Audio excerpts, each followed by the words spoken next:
Good evening दोस्तों, मैं आपका दोस्त सुशील दुबे। अब हम आगे का क्वेश्चन करना शुरू करते हैं जो बायोमॉलिक्यूल के बीच of the following two basic amino acid. तो इसका हम जानते हैं क्या होता है, लाइसिन। नहीं, 2020 का क्वेश्चन है और ये आप बायोमॉलिक्यूल में पढ़ चुके हैं। बायोमॉलिक्यूल क्या केमिस्ट्री में पढ़े होंगे बायोमॉलिक्यूल, और यहाँ आपके है बायोमॉलिक्यूल, आपके बायोलॉजी में भी है। अगला क्वेश्चन चलते हैं। This is a non essential acid amino acid, non essential amino acid among the following. तो भैया लाइसिन, वायलिन एंड ल्यूटिकिन, एनालिक जो होते हैं वो क्या होते हैं, नॉन एसेंशियल, जरूरी नहीं होता है इनका होना। आगे चलते हैं। नीट 2019 का क्वेश्चन है। Which structure of the protein remains to intact to during denaturation process? क्या हो जाएगा, denaturation process only tertiary structure में होता है। आगे चलते हैं। NEET 2009 same question, same year आया, केवल ये उड़ीसा नीट में आया हुआ है। Which of the following compound can form zwitterion? Zwitterion भैया ग्लाइसिन। ज्यूटर आयन आप पढ़े होंगे, ग्लाइसिन में पाया जाता है। In protein of the various amino acid are link together. किससे हो जाए भैया, ये सिंपल सा है, पेप्टिक बॉन्ड। और आपके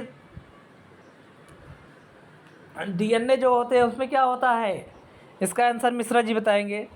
डीएनए में किसके किसके बीच में और कौन कौन सा बॉन्ड बनता है, मिश्रा जी इसको कमेंट में बताइएगा। अगले क्वेश्चन की तरफ चलते हैं। Which of the statement of the denaturation of the believe correct. Denaturation क्या होता है, denaturation protein of the causes loss of the secondary and tertiary protein structure. हाँ, लॉस कर देता है भैया। Denaturation lead to conversion of the double structure of DNA into single end। तो इसका आंसर हो जाएगा क्या, सी, फर्स्ट एंड सेकंड इसका राइट आंसर है। मेन 2011 का क्वेश्चन है। अगले क्वेश्चन की तरफ इस प्रकार हम चलते हैं। Which function of the precipitated disulphide bond formation of the protein. तो इसका सिंपल आंसर है थायोल। अगले क्वेश्चन पे हम आ गए। Which one the following structure represent two peptide chain. तो हम तो आंसर अभी देखे नहीं, हाथ से बंद किए हैं, बताइए आप। हमारे हाथ से बंद करने में क्या होगा आप लोग। तो इसका आंसर क्या हो जाएगा भैया, N2CO सी पेप्टाइड बॉन्ड इसमें पाया जाएगा सी वाले में।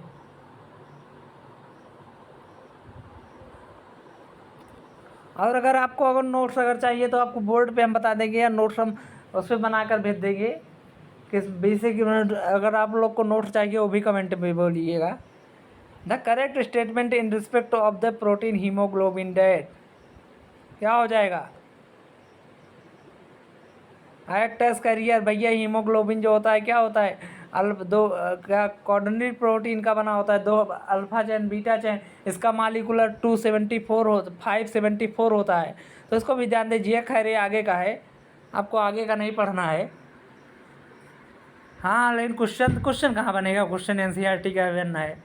तो आप आगे की तरफ चलते हैं।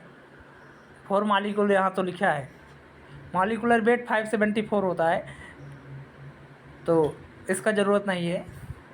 अगले चलते हैं।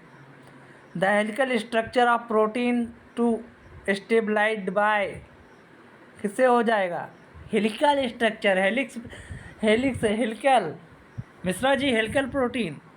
और डीएनए हेलिक्स मॉडल में हेलिकल प्रोटीन पाया जाता है। तो ये क्या हो जाएगा, हाइड्रोजन बांड, जो बहुत बिग बांड होता है। आप पढ़े होंगे क्या, CHON, फोन कॉल में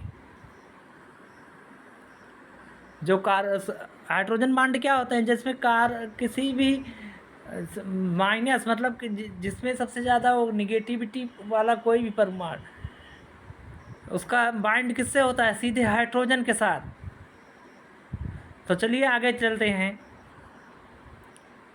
विच of the not true statement?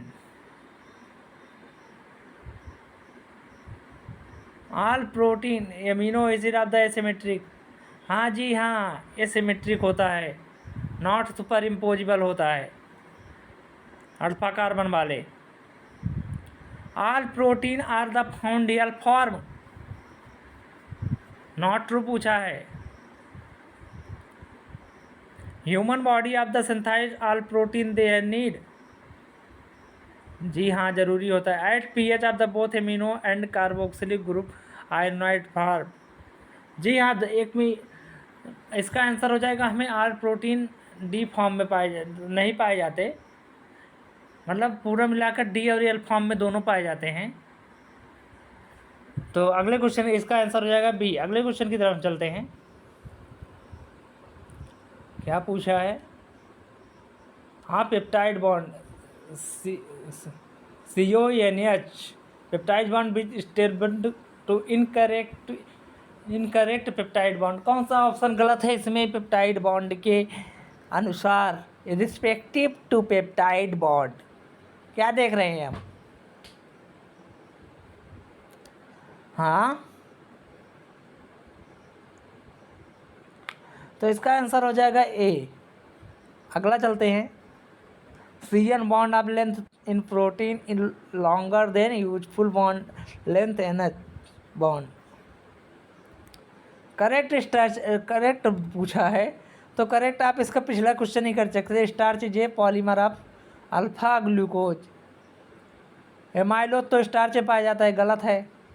Protein compared of the one type of amino acid compare to, ये भी गलत है। प्रोटीन भैया 20 टाइप के होते हैं। इन cyclic structure of fructose they have the 4 carbon and 1 carbon atom. Cyclic structure of fructose they have 4 carbon and 1 oxygen atom, तो ये भी गलत है।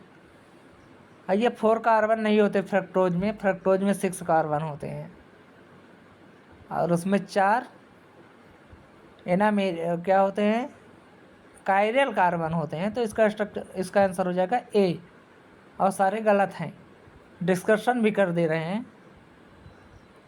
हीमोग्लोबिन आर, भैया हीमोग्लोबिन क्या है? तो हीमोग्लोबिन एक ग्लोबुलर प्रोटीन है। इसको हीमोग्लोबिन के बारे में, तो विटामिन तो है नहीं, कार्बोहाइड्रेट है नहीं, एंजाइम की तरह काम करता नहीं। हाँ, विटामिन के मिश्रा जी, विटामिन, एंजाइम और कार्बोहाइड्रेट, इन सब का आप वो लिखेंगे, क्या कहते हैं, कमेंट में अगर आप इसका वो कर दें, कमेंट में अगर आप इसका आंसर लिख दें या डेफिनेशन लिख दें, हमें बहुत अच्छा लगेगा। The secondary structure of protein 2, the secondary structure of protein 2, regular पहला है regular folding pattern of continuous portion of the peptide chain. दूसरा है 3 डायमेंशनल स्ट्रक्चर। पहला सही है। रिफर। अगले क्वेश्चन की तरफ चलते हैं। मिश्रा जी आप देखिएगा, आपसे जो क्वेश्चन पूछे आप बताइए भैया। प्रोटीन एंजाइम क्या होगा? प्रोटीन को पॉलीपेप्टाइड में हमें तोड़ना है, तो यहाँ पेप्सिन हो जाएगा। पेप्सिन को जिसे हम कहते हैं पेप्सिन प्रोटीएस, या पेप्टाइड में टूटेगा तो यहाँ ट्रिप्सिन या अल्फा एमाइलेज होते हैं। जो ट्रिप्सिन, जो अल्फा एमाइलेज, इसको क्या तोड़ देते? ट्रिप्सिन जो होते हैं क्या होते हैं? टाइल होते हैं। टाइल नाम से इसका प्रोटीन का नाम जानते हैं। जो क्या कहते हैं, सलाइवरी एमाइलेज एक होता है। सलाइवरी एमाइलेज में ट्रिप्सिन पाया जाता है। उसमें क्या पाया जाता है? क्या पाया जाता है आपके इंटेस्टाइन में? तो इंटेस्टाइन में पाया जाता है इंटेस्टाइनल एमाइलेज, एमाइलेज सॉरी, गलत हो रहा है। इसका क्वेश्चन मिश्रा जी ही बताएंगे। अब इसका आंसर हो जाएगा डी। तो इसमें केवल एंजाइम का नाम, हम ज़्यादा डिस्कशन में चले गए। इसका आंसर आपको कमेंट में चाहिए या खुद पूछना ही, तो इसका अलग से हम वीडियो बना देंगे अगर आपकी इच्छा होगी। अगले क्वेश्चन की जवाब, enzyme are made up of protein with specific eligible protein, edible protein. Protein से नहीं बना होता भैया, एंजाइम बॉडी में हम देखते हैं बनता नहीं, एंजाइम का स्रोत बाहर से मिलता है। एंजाइम इज ए प्रोटीन, ज़रूरी नहीं है कि मेड अप एंजाइम प्रोटीन के बने हों, विशेष प्रकार के होते हैं। डेफिनेशन प्रोटीन और एंजाइम का लगभग सेम होता है। प्रोटीन विद द स्पेसिफिक, हाँ जी हाँ, ये स्पेसिफिक स्ट्रक्चर के रूप में पाए जाते हैं। आप तो जानते हैं इसमें मेटल पाए जाते हैं, करियर प्रोटीन पाए जाते हैं, सब आप जानते हैं। एक्टिवेटर सब पाए जाते हैं। नाइट्रोजन कंटेनिंग कार्बोहाइड्रेट, जी नहीं, कार्बोहाइड्रेट में कहाँ नाइट्रोजन तो पाया नहीं जाता। आप चाहे ग्लूकोज देख लीजिए, फ्रक्टोज देख लीजिए, शुगर देख लीजिए, तो किसी में नाइट्रोजन नहीं पाया जाता। नाइट्रोजन कंटेनिंग कार्बोहाइड्रेट तो इसमें नहीं पाया जाता, कार्बोहाइड्रेट भी नहीं पाया जाता, तो कार्बोहाइड्रेट की बात ही नहीं है, कार्बोहाइड्रेट से बना ही नहीं है। अगला चलते हैं, which of the following correct. भैया कार्बो करेक्ट पूछा गया। Cycloheptane of the aromatic compound, cycloheptane aromatic नहीं होता, डाइस्टेज एंजाइम, एसिटोफिनोन और ईथर, जी नहीं, एसिटोफिनोन ईथर नहीं है, डाइस्टोज हाँ एंजाइम है। तो ऑल ऑफ दिस में हमें कुछ देखना नहीं है, कन्फ्यूजन करने के लिए ऐसा क्वेश्चन दे देते हैं। तो इसका आंसर हो जाएगा B. The function of enzyme in the living system, क्या होता है एंजाइम, क्या करता है। तो एंजाइम कैटालाइज्ड बायोलॉजिकल रिएक्शन करता है, आपको पता है एंजाइम किसके काम करते हैं। एंजाइम आप केमिस्ट्री में उसमें पढ़े होंगे, कैटालिसिस में, तो इसको पढ़ाए हैं। अगला चलते हैं, 1997 का क्वेश्चन है। विच of the following statement about enzyme is true. Enzyme catalyst reaction by two increase in activation energy, activation decrease करना पड़ता है, डिक्रीज करना पड़ता है भैया। ये करेक्ट नहीं है। Enzyme are the highly specific both binding chiral structure and catalyse their reaction, जी हाँ सही है।